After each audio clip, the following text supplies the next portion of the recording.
Hey guys, I'm happy that you are here. My name is Betchoy and for today's video ay magpe-flex tayo na ating featured plant of the day. At totoo kaya na nagkakahalaga ito ng more than ₱500,000? Malalaman natin yan sa ating video. At yung ating featured plant of the day guys, actually isa ito sa mga pinakabago na mga release ngayon na mga hybrids na mga philodendrons. For our information guys, actually napakarami ng mga hybrids na nagsisilabasan ngayon and actually ito yung nagpapa-excite sa mga plant collectors kasi panibagong hybrids, panibagong mga plants at mga panibagong beauties naman ang madadagdag sa ating collection. Well actually guys, itong hybrid na ito ay nai-release na ito last October 2025 sa Bangkok International Plant Show.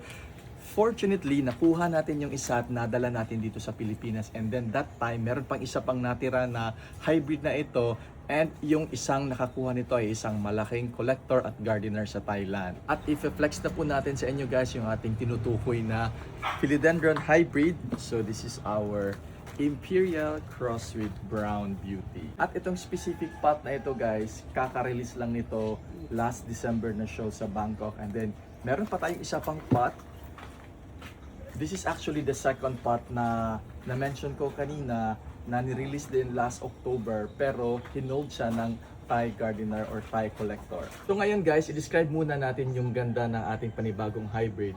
Currently, wala pa siyang trade name or registered name so tinatawag lang siya as the hybrid na pangalan Imperial Cross with a Brown Beauty and kung makikita ninyo guys, generally, nakuha niya, magandang genes ay yung nakuha niya galing sa kanyang Imperial na mother plant. And ipa-flash lang po natin sa ating screen kung alin yung exact na mother plant na pinagkunan nito. Stakes ng hybrid ito guys ay yung pagkakaroon niya ng stages of multicolor.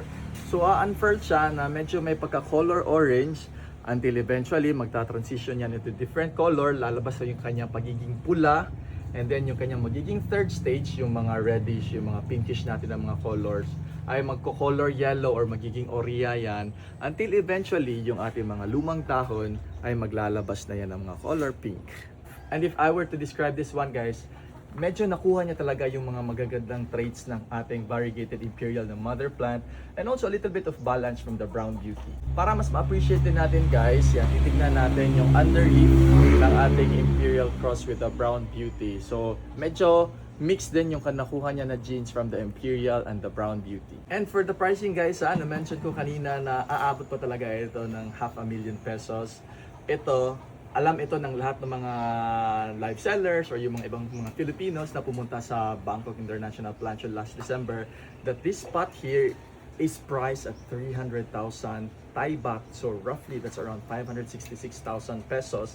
And the bigger pot naman guys, i-compare natin yung kanilang plant sizes, mako-compare natin talaga na mas dihamak na mas malaki itong nasa aking kanan and we can also expect that this is priced higher than the one on my left side but I just cannot disclose the price of this one. So ito nga, ito yung nakahalaga ng 300,000 Thai baht, more than ₱560,000.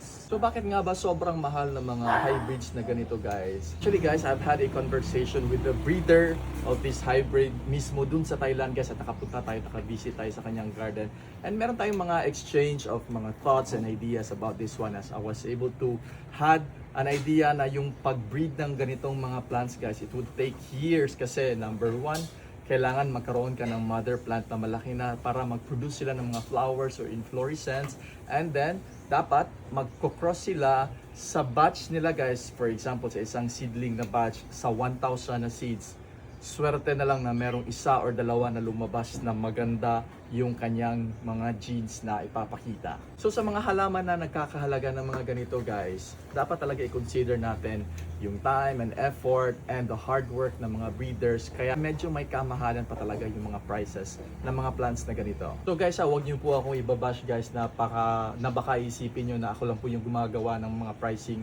ng ating mga hybrids. Alam yan ng mga ibang mga Filipinos na pumunta sa plant show kung magkano talaga yung mga values ito. And this is not for the faint of heart, para talaga sa mga hardcore collectors yung mga plants na ito. And also guys, yung dalawang pots na ito guys ay actually na-sold na po natin ito.